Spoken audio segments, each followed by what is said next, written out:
से वो हमेशा बहुत ज़्यादा रोल प्ले करते हैं कि आप फेशियली कितने ज़्यादा अट्रैक्टिव दिखने वाले हो। और ये बात मैं ऐसे हवा में नहीं बोल दे रहा हूँ। Every single man out there जो कि हायर बॉडी फैट परसेंटेज पे है एंड वो ये सोच रहा है कि वो फेशियल इतना ज़्यादा अट्रैक्टिव नहीं है, तो this is not how things works. अगर आपका बॉडी फैट परसेंटेज है जो थोड़ा हायर साइड पे है तो आप हमेशा कम अट्रैक्टिव दिखने वाले हो compare to your leaner version. और अगर आपने भी अपने फेस को कभी भी कम बॉडी फैट परसेंटेज पे नहीं देखा है तो आप भी ये बिलीव मत कर लेना कि आप फेशियली कम अट्रैक्टिव दिखते हो, बिकॉज मैं भी यही सेम चीज सोचता था कि मैं फेशियली इतना ज्यादा अट्रैक्टिव नहीं हूँ। बट जब मैंने अपना थोड़ा बॉडी फैट रिड्यूस किया तो मुझे सच्चाई पता चली कि जो मेन रोल प्ले करता है वो आपका बॉडी फैट परसेंटेज, और ये एक ऐसी चीज है जो आपके फेस को कम्प्लीटली ट्रांसफॉर्म कर सकती है। इस पिक्चर में जो मेरा बॉडी फैट परसेंटेज है वो 18 से 20% बॉडी फैट के बीच में है, तो आप नोटिस कर सकते हो कि मेरा फेस कितना ज्यादा राउंड लग रहा है एंड जो मेरा मुंह है वो कितना ज्यादा पफी एंड बफी लग रहा है। And on the other hand जब मेरा बॉडी फैट परसेंटेज कम होता है तो देखो मेरा फेस कितना ज्यादा ट्रांसफॉर्म हो जाता है। और ये जो चीज है वो सिंगल बंदे पे काम करती है। इसका one of the biggest example हो सकते हैं ऋतिक रोशन सर। देखो जब उनका body fat percentage higher side पे था तो वो ऑलरेडी इतने ज्यादा हैंडसम बंदे हैं, बट उनका जो बॉडी फैट परसेंटेज है हाई है तो वो स्लाइटली कम अट्रैक्टिव दिख रहा है। अट्रैक्टिव वो फिर भी दिख रहे हैं बट उनके जो लुक्स है वो थोड़े डाउनग्रेड है क्योंकि उनका बॉडी फैट परसेंटेज जो है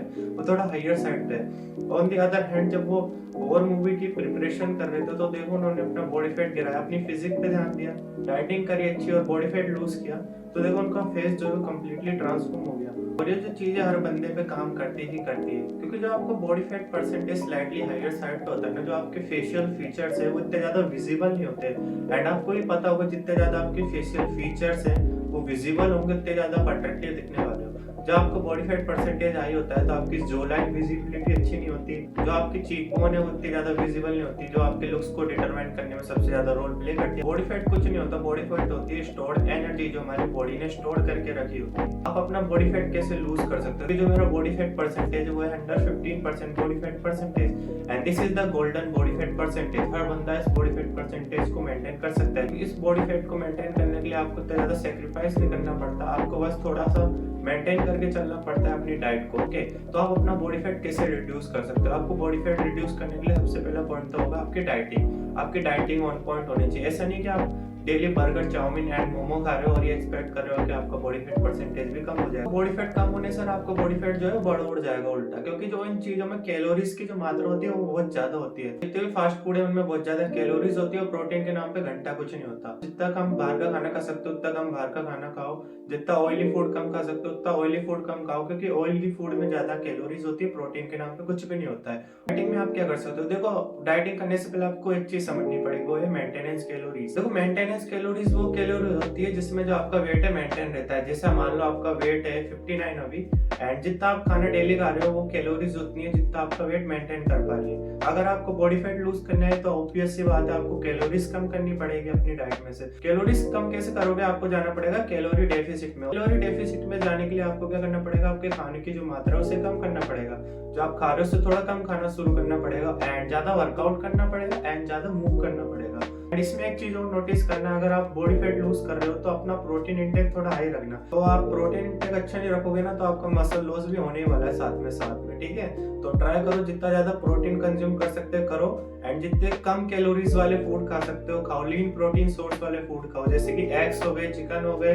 अगर आप चिकन खाते हो तो जरूर खाओ, नॉन वेजिटेरियन हो तो ओके। उसमें बहुत ज्यादा कम कैलोरीज होती है चिकन में एंड आपको बहुत ज्यादा प्रोटीन भी मिल जाता है एंड वे प्रोटीन कंज्यूम कर सकते हो तो वे प्रोटीन कंज्यूम करो। इससे अच्छा प्रोटीन सोर्स कोई होगा भी नहीं, आपको पता है। उसमें कैलोरीज के नाम पे घंटा कुछ नहीं होता, बहुत कम कैलोरीज होती है और 24 से 30 ग्राम प्रोटीन आपको मिल ही जाता है। वो कोई चीज जो आपकी बॉडी फैट को रिड्यूस करने में, उसकी प्रोसेस को फास्टर बनाने में सबसे ज्यादा हेल्प कर सकती है वो आपकी वॉकिंग। जितना ज्यादा आप डेली चलोगे उतने ज्यादा आप कैलोरीज बर्न करोगे। तो ट्राई करो एटलीस्ट 5 से 6,000 स्टेप चलो ही चलो डेली, बिकॉज आप जितना ज्यादा चलोगे उतनी ज्यादा कैलोरीज बर्न होगी।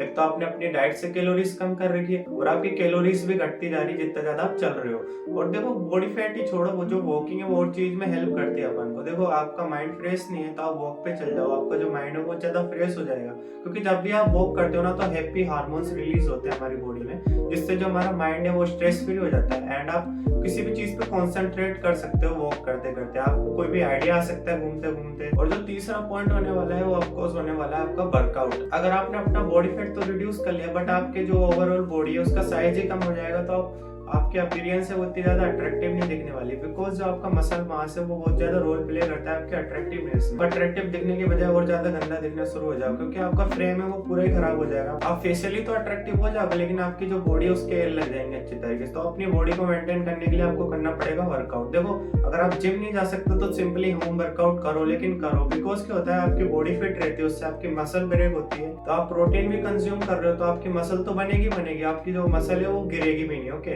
वर्कआउट करना जरूरी है आपके मसल मास को मेंटेन करने के लिए। अगर आप जिम मेंबरशिप अफोर्ड कर सकते हो तो जरूर करो, बिकॉज इससे अच्छा कोई ऑप्शन ही नहीं होगा, क्योंकि आपको सेपरेट मसल्स के लिए हर तरीके की मशीन मिल जाएगी। तो अगर आपको बाइसेप्स बनानी है तो आपको डंबल मिल जाएंगे, आपको बैक बनानी है तो लेट पुल डाउन मशीन मिल जाएगी, इससे बढ़िया और क्या होगा।